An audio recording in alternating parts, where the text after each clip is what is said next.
आज भगवान बहुत समझाते हैं लेकिन ग्रामवासी नहीं मानते हैं। आज भगवान श्री राम के साथ सुमंत्र भी साथ में रहते हैं। जब छोड़ने जाते हैं तो एक स्थान पर रुक कर के भगवान श्री राम और समस्त नगरवासी जितने भी लोग थे समस्त भक्त बैठ कर के वहाँ पर विश्राम किए। और विश्राम किए जब भगवान श्री राम ने देखा कि समस्त नगरवासी सो गए हैं तो आज भगवान राम, मैया जानकी और लक्ष्मण जी तीन लोग वहाँ से चल दिए और पहुँचते हैं कहाँ, ये तुरंत पहुँचते हैं नदी के पावन तट पर जहाँ पर केवट विराजमान है। और कहते हैं कि मांगी ना उन केवट आना, मांगी ना उन केवट आना, मांगी ना उन केवट आना, मांगी ना उन केवट आना, आई तुम्हारे मरम में जाना, आई तुम्हारे मरम में जाना, चाहे तुम्हारे मरम में जाना।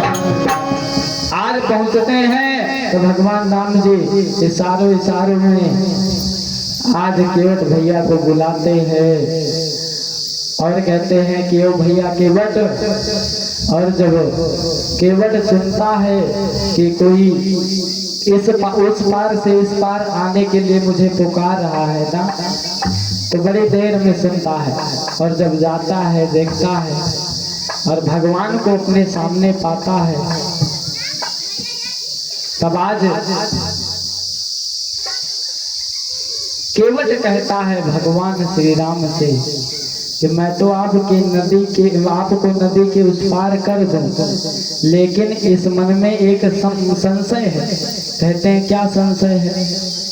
कहते हैं कि हे प्रभु, अरे हमें डर है पाँव से, हमें डर है पाँव से, गुजारा होता नाव से, हेरा गुराई कैसे पार करो, हमें डर है पाँव से, गुजारा होता नाव से, हेरा गुराई कैसे पार करो। प्रभु, हमें आपके पैर से संशय है, मुझे आपसे नहीं आपके इस पैर से संशय है। क्या? क्यों? क्योंकि मैंने सुना है अगर आपके चरण, आपने एक पत्थर की शिला में अपना चरण छुआया और वो पत्थर की शिला नारी बन गई, तो कहते हैं कि फिर तो वो हमें भी संशय है कि मेरी ये काठी की नैया कहीं नारी न बन जाए, क्योंकि मैं अपनी एक नारी का पहले से ही भरण पोषण कर रहा हूँ इसी नाव के द्वारा, और कहीं ये नाव भी नारी बन जाएगी तो मेरे परिवार का भरण पोषण कैसे होगा।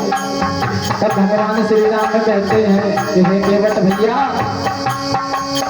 हाँ तुम न डरो पाँव से, तुम न डरो पाँव से, गुजारा होगा नाव से, हे केवट भैया हमको पार करो, तुम न डरो पाँव से, गुजारा होगा नाव से, हे केवट भैया तुम न डरो, केवट भैया हमको पार करो। कहते हैं कि आपने जो सुना है वो बिल्कुल ठीक सुना है, लेकिन ऐसा कोई संशय नहीं है। आप निश्चित होकर के मुझे अपने नाव पर बैठा करके उस पार उतार दीजिए, आप डरिए नहीं, आपकी नैया नारी नहीं होगी। कहते हैं लेकिन मैं जब तक आपके पैरों को धुलूंगा नहीं तब तक मैं आपको उस पार करूंगा नहीं।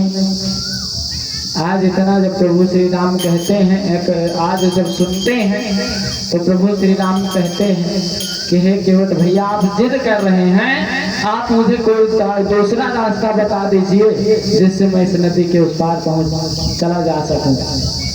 आज केवट भैया भी कहते हैं कि यहाँ से थोड़ी के दूरिया है, अरे यहाँ से थोड़ी की दूरिया है, अरे है कमर भय पनिया, उतर जाए रघुबर तीन प्रहनिया।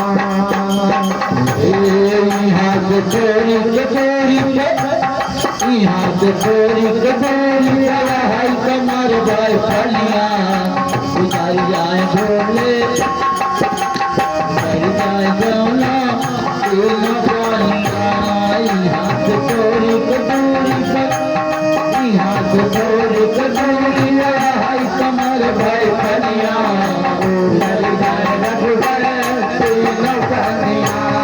यहाँ से थोड़ी के दूरी पर है कमर भय पनिया, उतर जाए रघुबर तीन प्रहनिया।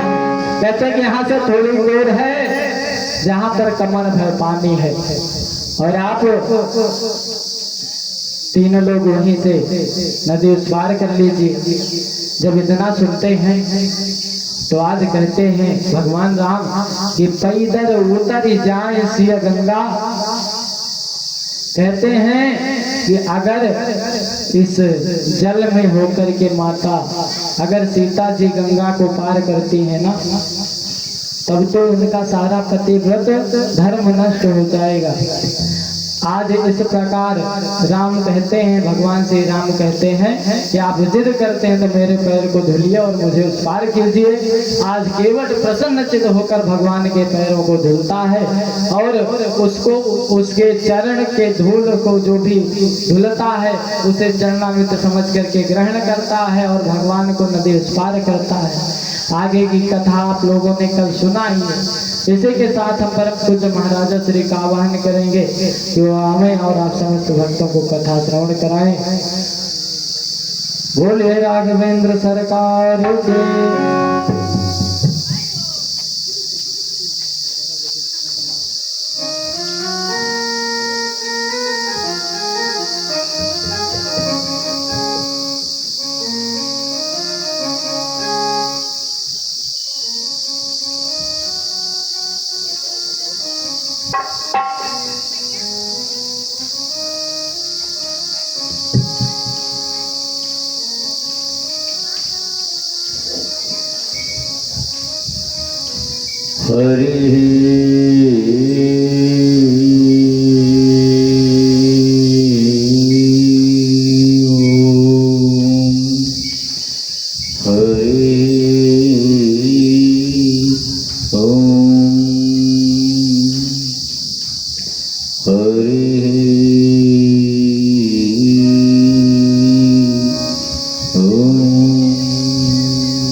मंगलम भगवान विष्णु मंगलम गरुड़ध्वज मंगलम पुंडरीकाक्ष